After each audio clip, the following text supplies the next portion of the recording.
Ayan. Ayan. Kinabit ko. Kinabit ko naman. Tapos hinahanap ko kung ano to.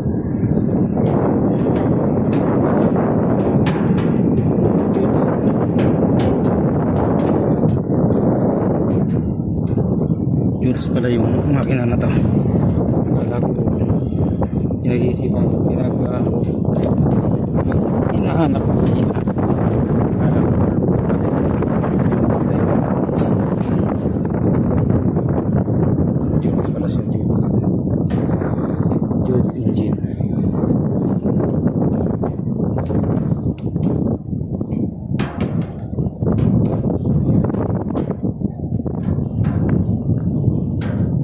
Ito yung pinalitan ko dati na water pump. Ayan.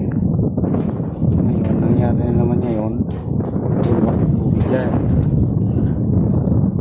Bulwak yung tubig sa cup nya. Tapos dito ako nakiramdam, pinaandar ko muna yan. Tapos dito pinakiramdaman ko to.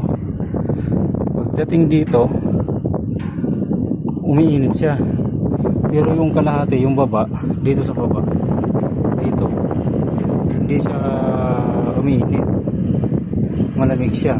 Dito lang yung mainit. Kaya ngayon ang nangyayari, nagkakaroon ng pressure. Maglabas din sa cup niya.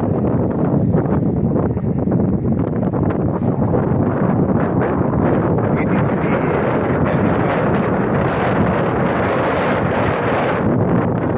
hindi gumagana.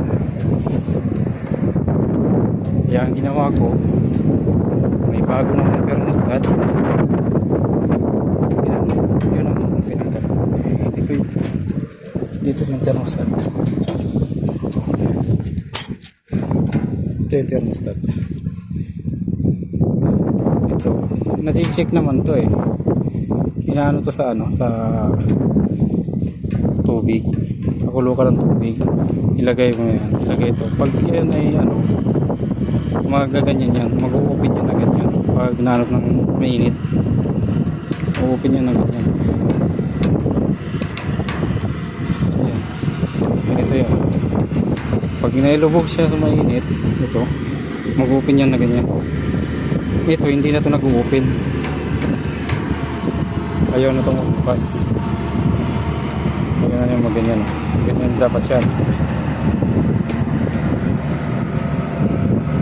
Pag pinatay ng makina, tapos pag lumamig siya, kunti-kunti naman yan magsasarado. Ganyan ang nagiging trabaho nitong thermostat sa makina. Yan ang trabaho niya.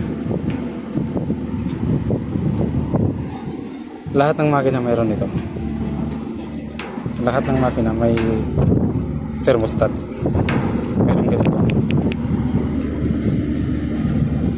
Yan mga lord, salamat sa panonood. Sana mag-enjoy kayo, magustuhan ninyo ang mga munting video ko, para kahit paano, kung kulang man yung mga nasabi ko, at least sa nakikita ninyo, mayroon kayong makuha na idea. Lalo na yung mga mekaniko na bago, yung mga kagaya ko na hindi naman veterano. Sumbaga tama lang na